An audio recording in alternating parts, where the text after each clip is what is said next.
Karena budaya ini kalau tidak kita yang mengangkatnya, siapa lagi? Siapa lagi? Tidak mungkin orang luar negeri, orang Amerika lah, orang Malaysia lah, orang Singapura lah, orang Australia, tentunya orang kita. Assalamualaikum warahmatullahi wabarakatuh. Jumpa lagi dengan kami berdua dalam channel Dua Sahabat. Sahabat Topik, untuk video reaction kita kali ini, video apa yang akan kita tampilkan? Kita akan menampilkan salah satu hal yang sangat luar biasa tentang asal usul dari suku Sunda. Wah, kalau soal biasa nyebut suku Sunda ini, sahabat Topik, mana orangnya cantik-cantik, lemah lembut, banyak sekali ya tentang orang Sunda ini.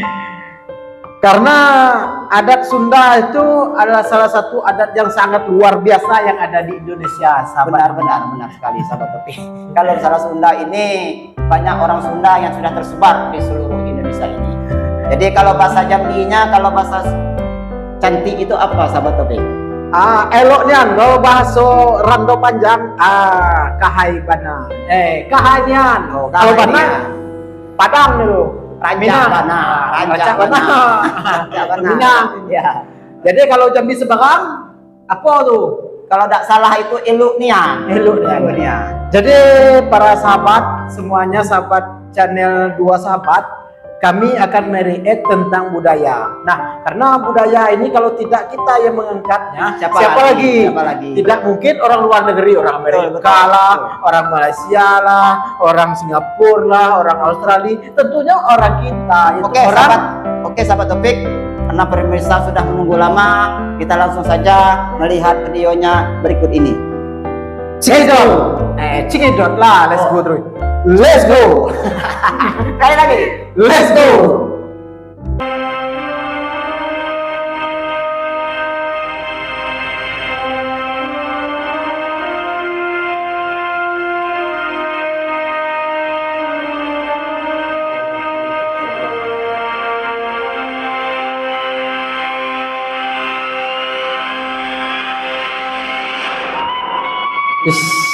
Kalau soal musik ini saya sangat suka ini, sahabat Topik. Salah satu yang saya senangi itu adalah suling Sunda itu, aduh Luar biasa ini. teringat hamparan sawah. Asal usul suku Sunda dengan tidak mengurangi rasa hormat pada kepercayaan, legenda, cerita turun-temurun, dan mitos.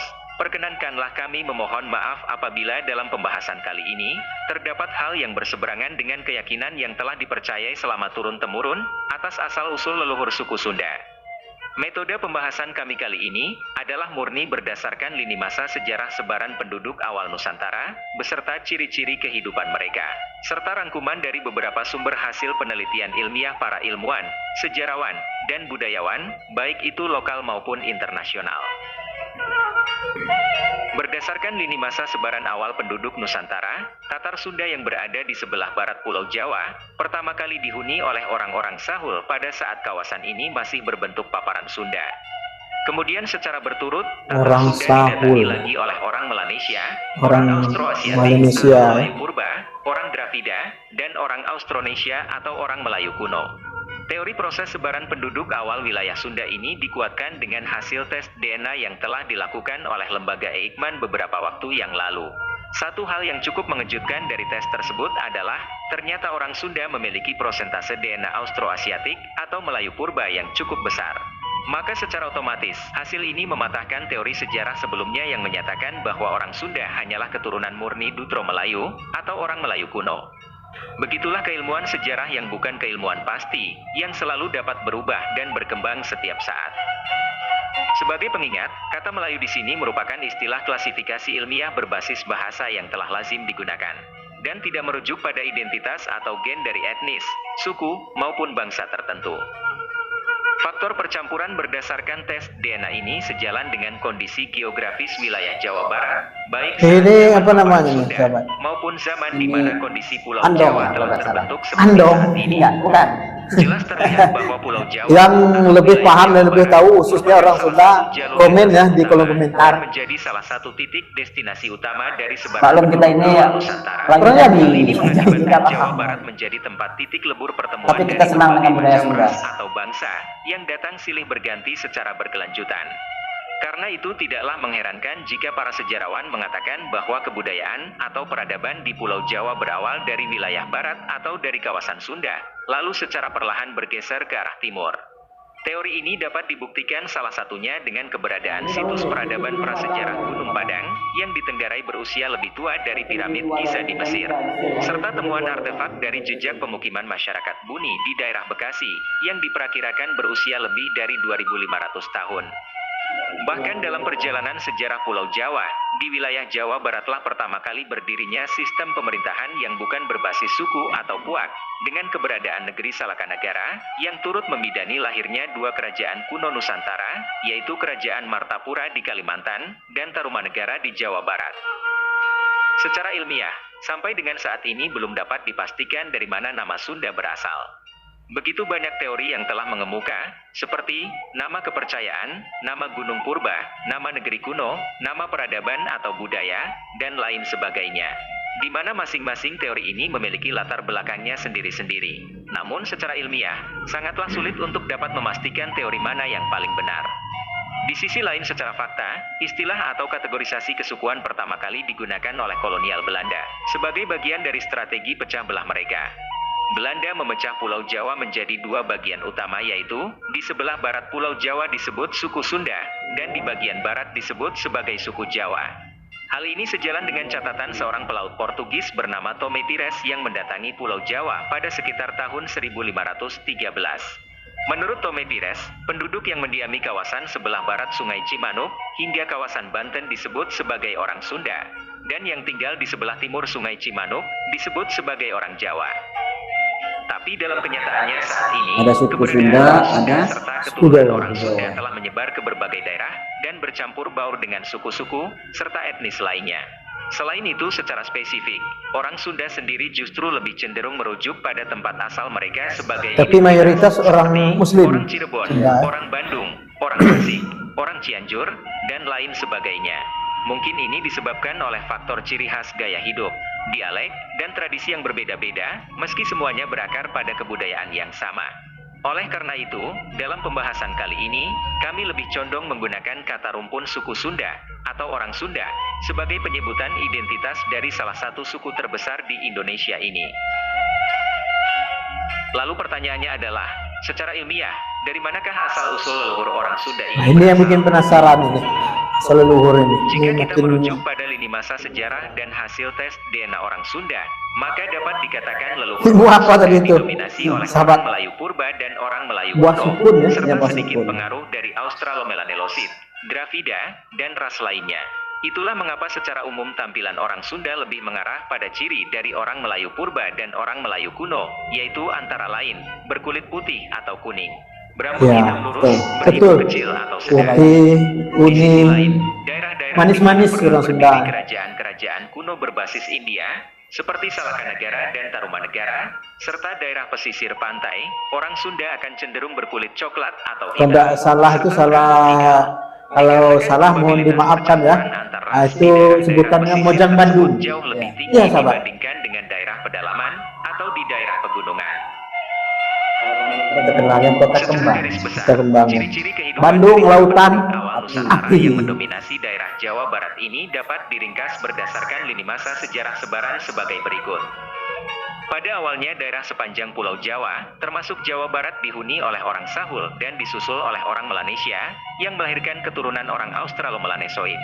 Mereka adalah orang-orang berkulit hitam, berambut keriting atau ikal, yang hidup secara berkelompok berdasarkan kekerabatan. Mereka yang tinggal di daerah pesisir, secara sosial cenderung lebih terbuka dan menempati rumah-rumah sederhana. Sementara mereka yang tinggal jauh di pedalaman, adalah kaum nomaden yang secara sosial tertutup.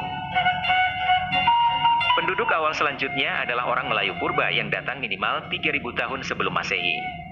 Secara mayoritas, mereka adalah kaum nomaden yang menempati gua-gua alam, atau tinggal di tempat hunian sementara karena sifatnya yang mengikuti jalur sumber makanan.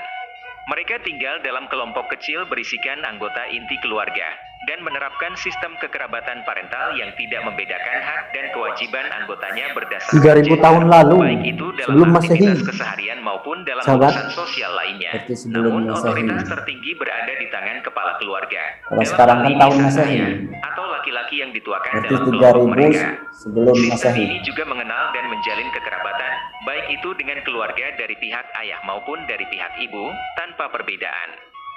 Maka dari itu, kawasan hunian antar kerabat biasanya terletak tidaklah berjauhan antara satu dengan yang lainnya.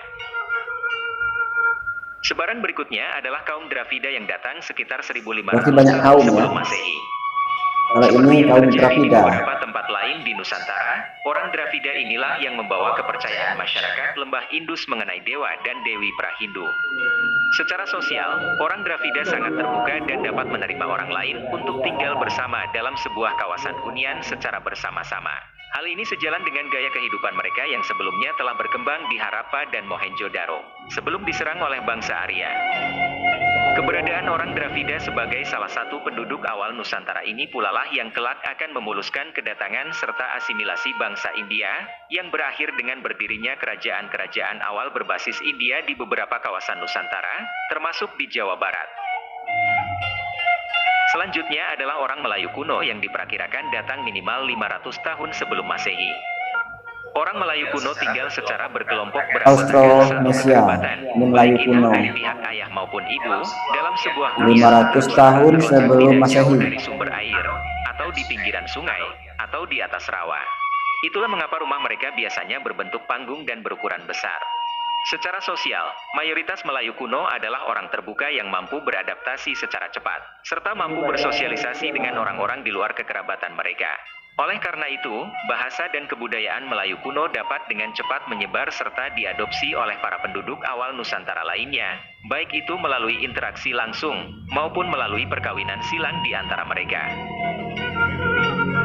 Di Tatar Sunda, kombinasi ras, bahasa, kebudayaan, serta ilmu pengetahuan di antara para penduduk awal Nusantara inilah yang pada akhirnya melahirkan keturunan-keturunan dengan ciri-ciri fisik baru, yang secara otomatis memiliki gaya hidup dan kebudayaan baru, hasil dari adopsi silang kebudayaan yang telah disesuaikan dengan kondisi lingkungan sekitar mereka. Hal ini dapat dilihat antara lain, bentuk rumah panggung khas Melayu kuno yang dibuat berukuran Ini lebih seperti kecil dan pendek, hanya diisi oleh keluarga rumah inti. adat gitu Jambi ya, ciri khas gitu Jambi, rumah panggung ya. Tidak murni berdasarkan kekerabatan, Melayu. bahkan cenderung berdasarkan kesamaan profesi. Sistem kekerabatan parental yang mengikat kekerabatan dari pihak ayah dan ibu Melayu purba dipertahankan. Meski mayoritas orang Sunda secara sosial ramah dan terbuka dengan orang lain, namun sampai saat ini masih ditemukan pula kelompok-kelompok yang secara sosial tertutup, sesuai dengan ciri kehidupan Australomelanelosid. Demikian pula halnya dengan kepercayaan Yang tertutup atas tuh dewa-dewi, yang seperti merupakan ciri khas kalau dari salah kaum itu suku Dravida, Baduy ya. masih dapat ditemukan Baduy, di beberapa iya tempat sahabat, di Jawa Barat. Banten ya, bukan Sunda. Sementara itu dari sisi Bukan. keilmuan, khususnya di bidang bahari, terjadi peningkatan yang sangat signifikan, menyebabkan leluhur orang Sunda menjadi para pelaut ulung. Mengutip kembali catatan Suma Oriental oleh Tome Pires pada tahun 1513, saat itu orang Sunda telah terkenal sebagai para pelaut yang gagah berani, dan memiliki berbagai macam tipe kapal seperti tipe Lankara dan tipe Jung. Mereka telah mampu menjelajahi seluruh wilayah Nusantara, bahkan telah mencapai kawasan Maladewa, India dan Timur Tengah. Para pelaut ini pergi membawa komoditas seperti hasil bumi, emas, serta kain, untuk diperdagangkan di mancanegara. Dan sekembalinya ke wilayah Jawa Barat, mereka membawa komoditas lain untuk diserahkan ke pihak kerajaan, atau untuk diperdagangkan, antara lain, kaum budak, kuda, keramik, serta barang-barang komoditas lain, yang pada saat itu tidak didapati atau sangat jarang keberadaannya di Nusantara, atau di Tatar Sunda. Oleh Tome Pires, orang Sunda juga digambarkan sebagai kaum yang bersahaja, berjiwa satria, jujur, dan pekerja keras. Hal ini kemungkinan dipengaruhi oleh faktor karakter Kasundaan yang dianut oleh mayoritas orang Sunda, yaitu cager atau sehat, bager atau baik, benar atau benar, singer atau mawas diri, wanter atau berani, dan pinter atau cerdas. Karakter Kasundaan ini dipercayai sebagai jalan menuju keutamaan hidup dan telah menjadi bagian dari budaya orang Sunda yang mendarah daging sejak zaman dahulu hingga saat ini. Sementara dari sisi bahasa, setidaknya dari abad ke-14, orang Sunda telah mempunyai aksara sendiri yang dikenal dengan nama Ngalagena. Aksara ini digunakan pada prasasti Kawali atau prasasti Astana Gede untuk mengenang Prabu Niskalawastu Kencana yang memerintah di Kawali Ciamis antara tahun 1371 hingga tahun 1475. Sayangnya saat ini penggunaan aksara Ngalagena seakan terlupakan akibat dari kurangnya perhatian untuk mempelajari dan tetap melestarikan penggunaannya. Ini perlu dilestarikan. Keberadaan orang Sunda, baik itu secara genetika maupun kebudayaan, kemudian dipengaruhi pula oleh berbagai macam etnis yang mulai memasuki wilayah Nusantara pada masa sejarah, seperti etnis Arab, etnis Cina, bangsa Eropa, dan lain sebagainya. Serta tidak lepas pula pengaruh kebudayaan berdasarkan agama Hindu, Buddha, serta Islam, di mana ketiga agama tersebut turut mempengaruhi dan mengembangkan peradaban serta kebudayaan Sunda seperti yang kita temukan saat ini.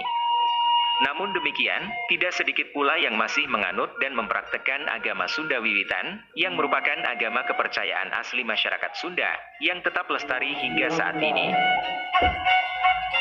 Berbagai macam jejak-jejak sejarah panjang serta kebudayaan orang Sunda dari mulai zaman purba, zaman megalitik, masa kerajaan, masa kesultanan, masa perjuangan kolonial, hingga masa pasca kemerdekaan, masih dapat dilihat hingga saat ini yang tersebar di hampir seluruh wilayah Jawa Barat. Bahkan besar kemungkinan, masih banyak lagi peninggalan-peninggalan leluhur orang Sunda yang masih menunggu untuk ditemukan, dipelajari, dan dilestarikan, agar generasi penerus semakin mengetahui kehebatan serta kebudayaan tinggi yang dimiliki oleh salah satu nenek moyang bangsa Indonesia ini. Demikianlah pembahasan singkat mengenai asal-usul rumpun suku Sunda yang dapat kami sampaikan. Sebuah rumpun besar yang syarat historis dan berkebudayaan tinggi, yang menjadikan bangsa Indonesia beragam, namun tetap satu. Sobat Topik, Ya, sahabat Hamdan. dari video yang kita saksikan tadi, apa-apa yang Sobat Topik ketahui tentang suku Sunda ini? Yang jelasnya suku Sunda itu berasal dari Melayu purba dan juga salah satunya kalau nggak salah hilap tadi yaitu berasal dari India. Nah, Ya. itu dibuktikan Salah dari satunya 3000 tahun sebelum Masehi. Ya, betul. 3000 sebelum Masehi. Dan juga ada situs yang sangat luar biasa kata Jambi itu mantap nian. Nah, elok nian. Elok nian. Bukan elok gadis Jambi ya. Bukan. Tapi eloknya atau mantapnya salah satu situs Gunung Padang. Betul. Situs megalitik Itu lebih tua daripada piramida Mesir. Piramida Mesir itu Betul. situs berunda, salah satu yang sedang dipugar oleh pemerintah sekarang. Kalau bukan kita yang menjaga, siapa lagi? Tentu kita yang menjaganya, kita generasi muda yang menjaga budaya daerah kita. Nah, bagi kawan-kawan Sunda yang ada video tentang budaya Sunda yang belum kami ketahui, Silakan komen di kolom komentar. dan akan kami react videonya nanti. Oke. Salam budaya dari Jambi. Salam budaya Dari Jambi. Bye bye.